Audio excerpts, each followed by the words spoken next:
Assalamualaikum warahmatullahi wabarakatuh. Selamat malam, Bapak dan Ibu dosen, beserta teman-teman semua. Pada kesempatan di hari ini, kelompok kami akan membahas mengenai ICT dan penerapannya dalam berbagai sektor. Eh, Sebelum saya melanjut ke materi, sebagai moderator, saya akan memandu jalannya presentasi agar pembahasan dapat berlangsung secara terstruktur, jelas, dan mudah dipahami. Next slide. Sini saya akan mengenalkan anggota kelompoknya terlebih dahulu. Yang pertama ada Chandra, yang kedua ada Kuanta Paramata, yang ketiga ada Rizky Ahmad Ilham, yang keempat ada Reni Yuniarti Putri, yang kelima ada saya sendiri atau Sivaldi Tazalea, lalu yang keenam ada Widiansyah, dan terakhir ada Widya Indriani. Nah, di sini saya akan menjelaskan dulu eh, table of content atau topik-topik yang akan kami bahas. Yang pertama ada konsep ICT, yang kedua penerapan TIK di masyarakat, yang ketiga penerapan TIK di berbagai sektor, yang keempat database dan ICT literasi, yang kelima data warehouse dan intelligent business, yang keenam internet, dan terakhir ada data mining dan big data. Nah, untuk konsep ICT sendiri itu akan dijelaskan oleh saya sendiri. Nah, konsep ICT atau Information and Communication Technology adalah teknologi untuk mengolah, menyimpan, dan mengirim informasi. Nah, komponen dari ICT itu ada empat. Yang pertama ada hardware, contohnya laptop, server, router. Lalu yang kedua ada software, OS yang biasa dipakai sehari-hari nih, contohnya Windows atau Linux. Dan juga ada aplikasi. Nah, nextnya ada network. Contohnya itu kayak LAN, WAN, sama internet. Nah, terakhir ada brandware. Brandware itu contohnya itu ada pengguna, admin, dan developer. Nah, apa sih peran dari ICT itu? Nah, pertama itu ada mempercepat komunikasi sama pekerjaan. Dan yang kedua itu ada mempermudah akses informasi. Nah, untuk tantangan dari ICT-nya sendiri itu ada di keamanan dan privasi data, lalu ada di kesenjangan digital, alias tidak semua wilayah punya akses yang sama. Nah, next slide akan dijelaskan oleh teman saya, yaitu Rizky. Terima kasih. Di sini saya akan menjelaskan penerapan TIK di masyarakat. Teknologi informasi dan komunikasi TIK telah menjadi bagian penting dalam kehidupan modern. TIK mempengaruhi cara kita belajar, bekerja, berinteraksi, berkomunikasi, dan mengakses informasi. Peran utama TIK yaitu membuat dan mengelola informasi, menyimpan dan menyebarkan informasi. Ketiga, mempermudah komunikasi jarak jauh. Keempat, mendukung kegiatan masyarakat di berbagai sektor. Peran utama di masyarakat TIK tersendiri yaitu eh, hampir di semua aspek kehidupan diantaranya yaitu di bidang telekomunikasi, di bidang bisnis dan UMKM, di bidang pendidikan, di bidang kesehatan dan perbankan. Dan sebenarnya masih banyak yang lainnya. Cuman saya akan menjelaskan manfaat di bidang 5 manfaat tersebut. Next selanjutnya.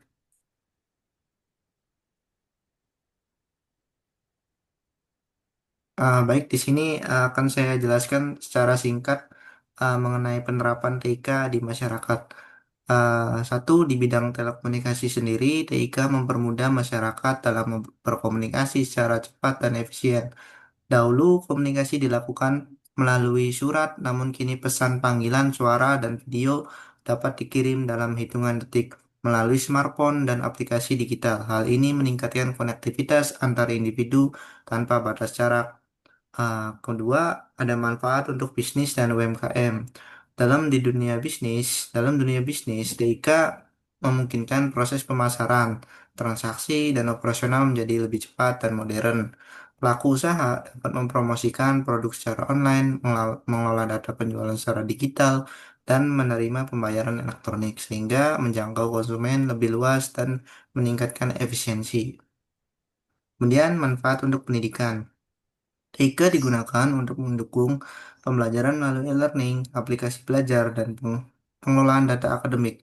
Proses belajar mengajar menjadi lebih fleksibel karena siswa dan guru dapat mengakses materi, mengumpulkan tugas, serta berkomunikasi secara online dari mana saja. Next. Baik, di sini di bidang kesehatan, manfaatnya itu di bidang kesehatan, TIK membantu pencatatan rekam medis secara digital, mempercepat pencarian data pasien, serta menyediakan layanan telemedicine.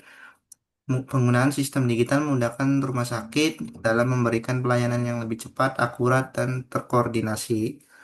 Terus kemudian manfaat untuk perbankan. TIK memfasilitasi layanan keuangan modern seperti mobile banking, internet banking, dan transaksi digital. Nasabah dapat melakukan transfer pembayaran dan pengecekan rekening tanpa harus datang ke bank, sehingga lebih praktis dan aman. Selanjutnya akan dijelaskan oleh teman saya. Untuk penerapan TIK di berbagai sektor, seperti gambar di sebelah kiri itu ada piramida teknologi informasi dan komunikasi. Yang pertama ada ICT Creator, bertanggung jawab atas perkembangan riset, pengujian, dan manajemen eksekutif. Contoh perannya yaitu eksekutif manajemen, research, development testing, dan quality assurance. Yang kedua ada ICT Enabler, berperan membantu penyebaran dan pengelolaan solusi TIK. Contoh yang berperan adalah IT Management, Solusi Manajemen, dan Maintenance. Untuk yang ketiga, itu ada ICT Users. Para ICT Users adalah pengguna akhir dari sistem TIK, dibagi menjadi Business Users yang menggunakan sistem bisnis, dan Consumers menggunakan sistem konsumen.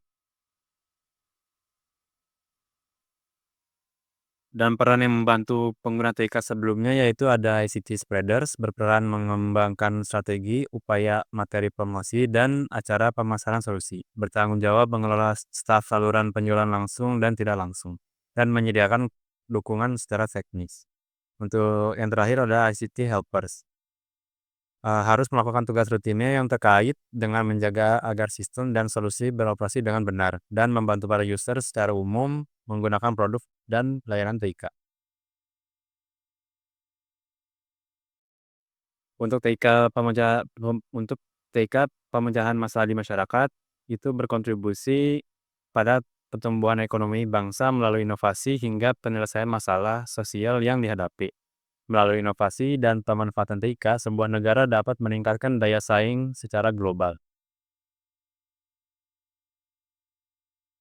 Untuk contoh kontribusi TIK di masyarakat, itu ada di negara Korea Selatan. TIK menjadi basis utama pertumbuhan utama ekonomi Korea Selatan. Kontribusi TIK sudah mencapai sekitar 12% dari total produk domestik bruto atau PDB negaranya. Dan Korea menjadi salah satu rumah bagi perusahaan digital terkemuka yang global seperti Samsung, LG, dan Meta. TIK digunakan sebagai alat untuk meningkatkan efisiensi, peningkatan produktivitas, dan kesejahteraan rakyatnya, mendorong terjadinya proses efisiensi dan produktivitas yang maksimal di semua sektor. Untuk pemanfaatan TIK ada beberapa sektor kunci, yaitu ada telekomunikasi, pendidikan, publik, kesehatan, dan pertanian, keamanan pangan.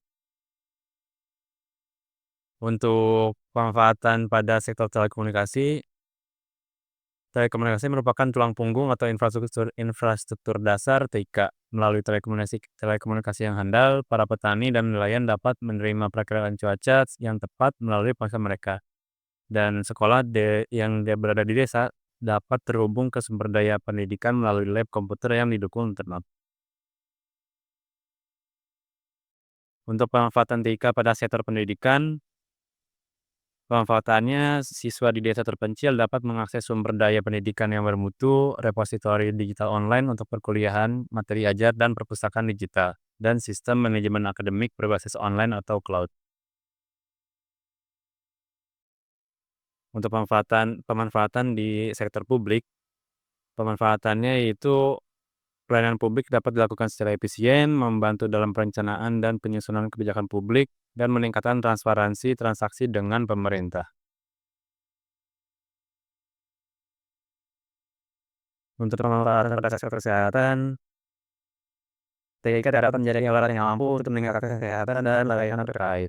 Pemanfaatannya yaitu melakukan rekaman medis pasien elektronik melalui koneksi internet rumah sakit untuk mendiagnosis dan merawat pasien di luar negeri, serta efisiensi biaya rumah sakit dengan melihat tren penggunaan obat pada secara tekanan rekaman medis elektronik, serta membantu diagnosis dan perawatan pasien secara jarak jauh atau telemedicine. Untuk yang terakhir, pemanfaatan pada sektor pertanian dan tanaman pangan. TIK dapat meningkatkan produktivitas petani dan kualitas hidup petani dan masyarakat miskin pedesaan dengan meningkatkan akses informasi, komunikasi, dan akses ke informasi yang ada terkini. Melalui TIK, meningkatkan informasi terkini mengenai peluang usaha komunitas petani lokal, meningkatkan produksi pertanian yang menjadi petani antara penelitian dan petani, meningkatkan akses terhadap modal yang dibutuhkan oleh petani. Database dan ICT Literacy DIKW, Data Information Knowledge Wisdom.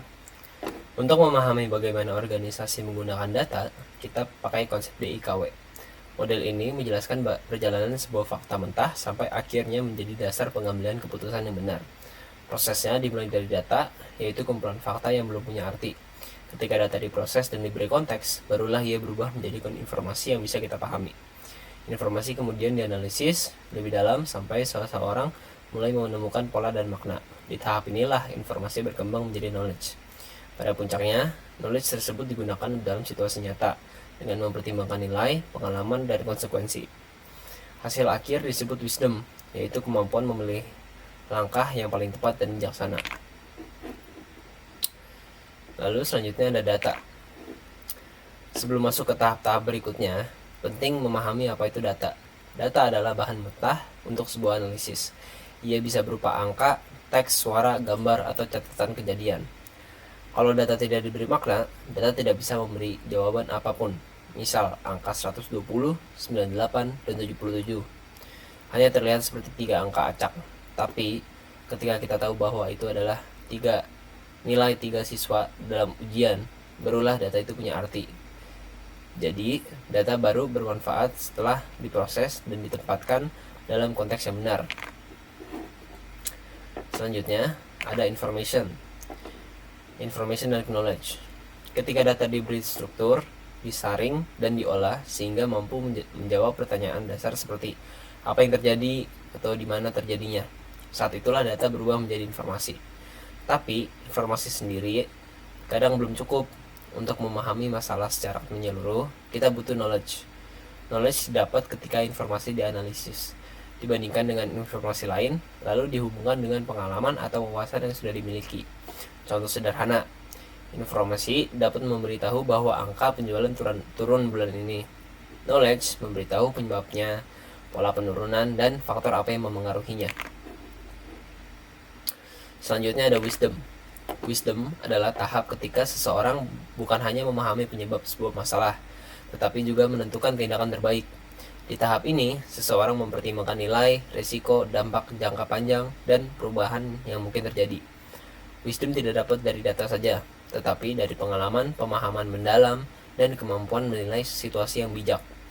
Tujuan akhir dari pengolahan data dalam organisasi sebenarnya ada di tahap ini, yaitu mengambil keputusan yang lebih tepat.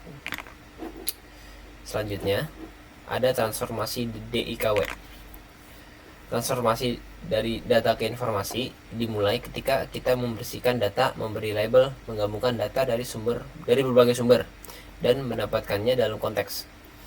Setelah menjadi informasi, proses naik level ke knowledge terjadi melalui analisis, membandingkan data antar waktu, mencari pola, memahami hubungan sebab akibat, dan menguji konsistensinya. Tahap terakhir muncul saat pemahaman tersebut digunakan dalam keputusan nyata yang mempertimbangkan nilai dan dampak.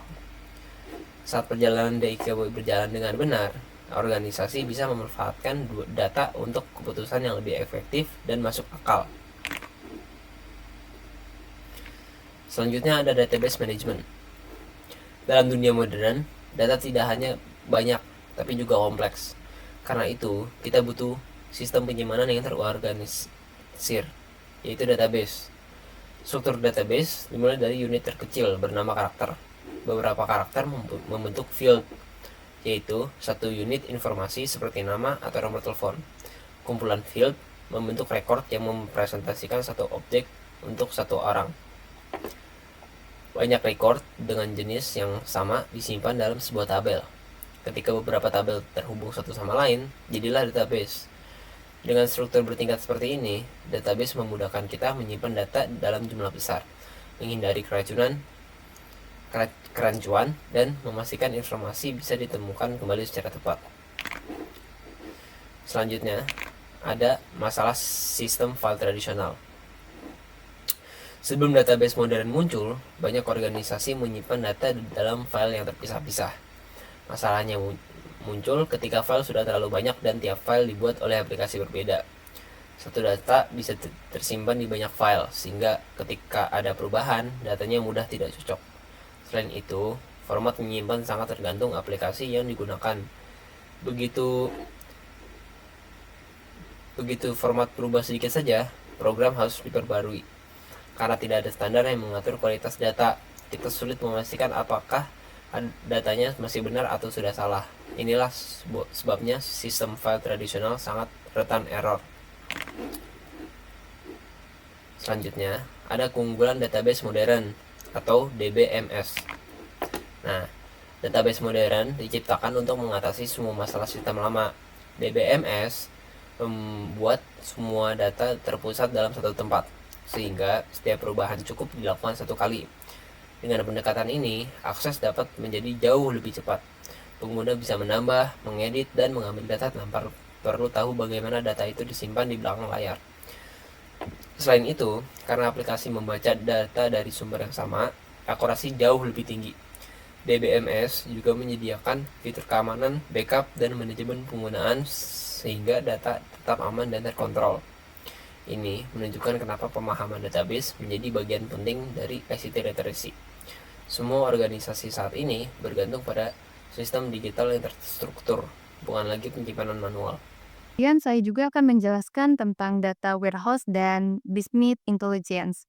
Data warehouse adalah sistem komputer yang bertugas untuk mengarsipkan dan menganalisis sebuah data historis untuk keperluan suatu organisasi atau bisnis tertentu, sehingga menunjang sebuah perusahaan dalam mengambil keputusan. Fungsi data warehouse yaitu yang pertama untuk membantu dalam mengambil keputusan, yang kedua mudah dan cepat dalam mengakses data, yang ketiga menciptakan konsistensi data, yang keempat menghasilkan ROI atau Return of Investment. Yang kelima yaitu menyediakan historical intelligence. Karakteristik data warehouse yaitu berorientasi pada subjek, data telah terintegrasi, data bersifat tetap, dibuat dalam rentang waktu tertentu. Business intelligence.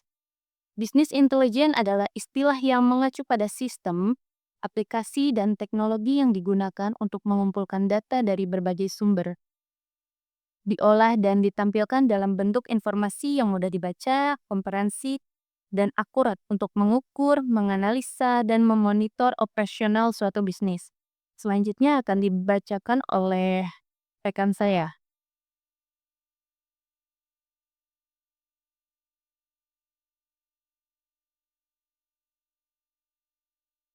Di sini saya akan menjelaskan tentang internet.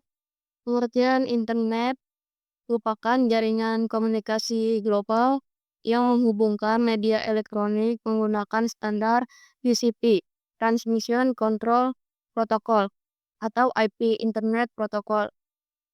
Definisi internet menurut para ahli, salah satunya ada Bapak Ono Widodo Purwo. Beliau adalah salah satu ahli di bidang IT asal Indonesia.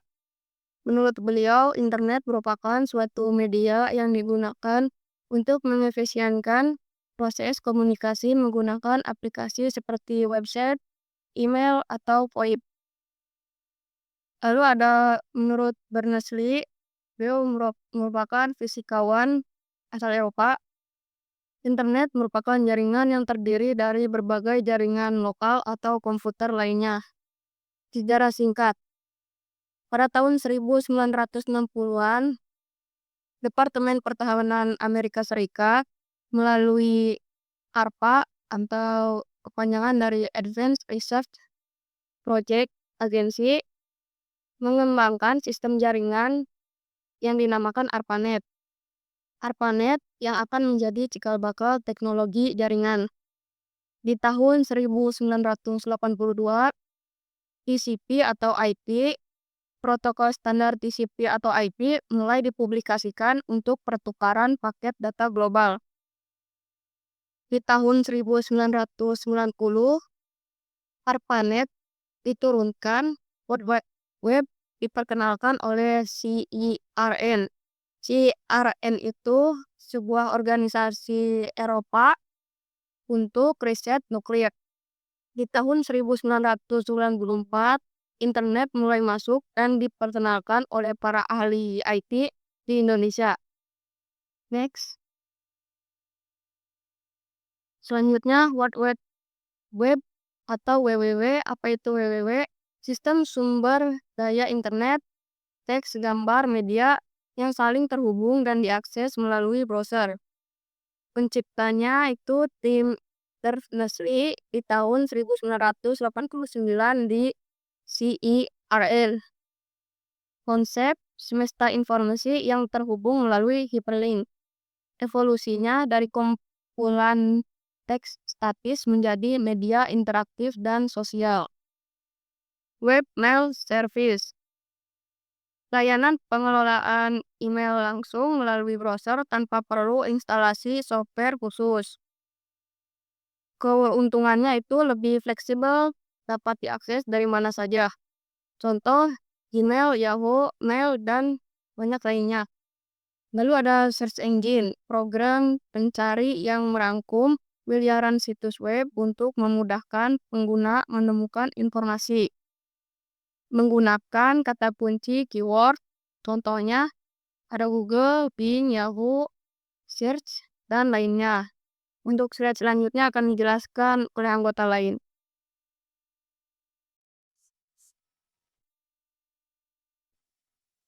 Oke, selanjutnya akan menjelaskan oleh saya. Ya, saya akan menjelaskan gimana data mining dan big data. Definisi dari data mining. Data mining adalah ekstraksi pattern atau pemahaman pola yang menarik pada kumpulan data. Sedangkan definisi data mining yang kedua itu dapat diartikan juga sebagai proses untuk menggali informasi berupa pengetahuan atau insight dari sekumpulan data. Next. Fungsi data mining itu ada dibagi dua, secara deskriptif dan prediktif. Untuk deskriptifnya itu untuk memahami informasi lebih dalam pada data yang diamati. Sedangkan definisi fungsi prediktifnya itu suatu proses untuk menemukan pola atau informasi dari suatu data. Next. Oke, proses data mining. Oke, di sini ada 5 tahap umum dalam untuk proses data mining. Yang pertama, itu analisa kebutuhan atau masalah dalam bisnis. Setiap bisnis pasti punya masalah kalau ingin berkembang. Kalau enggak, ya pasti dia bakal stuck di situ aja. Ya. Kedua, collecting atau mempersiapkan data. Data-data itu diambil dari berbagai sumber dengan format yang berbeda-beda. Oke, lanjut. Cleaning atau membersihkan data. Data-data biasanya dibersihkan dan dirapikan, baik menggunakan software apapun yang biasanya mereka gunakan. Lalu ada pemrosesan atau analisa data. Nah, ini tahap utama dari proses data mining, yang dimana masuk ke tahap penyelesaian masalah atau solusi.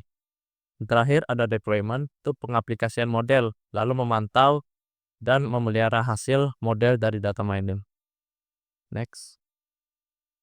Tools yang digunakan. Nah, ini ada contohnya. Contohnya seperti Python dan R, lalu ada WK, Kafka, MySQL, Orange, Apache Spark, dan Docker. Oke, next. Oke, lanjut ke Big Data. Definisinya, Big Data adalah istilah yang menggambarkan data dengan volume yang sangat besar, baik secara terstruktur maupun tidak. Big Data dapat dianalisa demi pemahaman yang mengarah ke pengambilan keputusan bisnis secara strategis dan terukur. Ukuran Big Data tuh besar banget, bisa mencapai 1 petabyte atau bahkan exabyte. 1 exabyte itu sama dengan 1024 petabyte. Itu berupa miliaran atau bahkan triliunan catatan personal seseorang dari sumber yang berbeda-beda, seperti web, sales, customer service, sosial media, dan lainnya. Next. Oke, sini ada 3V dalam Big Data. Pertama ada volume, kedua variety, 3 velocity. Oke, volume atau ukuran data yang sangat besar, bisa sampai terabyte atau bahkan petabyte. petabytes itu volume. Kalau variety itu jenis data yang beragam, itu baik yang struktur ataupun tidak. Lalu 3 ada velocity, itu frekuensi munculnya dan perubahan data. Next. Ya, cara kerja big data. Ada 5 langkah utama untuk mengambil alih struktur data besar ini yang mencakup data tradisional, terstruktur, maupun tidak. Yang 1. Tetapkan strategi big data. 2. Identifikasi sumber big data. Yang ketiga, ada akses, kelola, dan simpan big data. Yang utamanya ada analisis data. Yang terakhir ada buat keputusan berdasarkan data. Kalau deploy. Next. Oke, contoh studi kasus. Oke, salah satu perusahaan hiburan terbesar di dunia itu. Saya ambil contoh sebagai Netflix. Itu contoh big data apa? Itu bisa berupa file database atau file apapun yang super besar, bahkan bisa sampai petabyte tadi.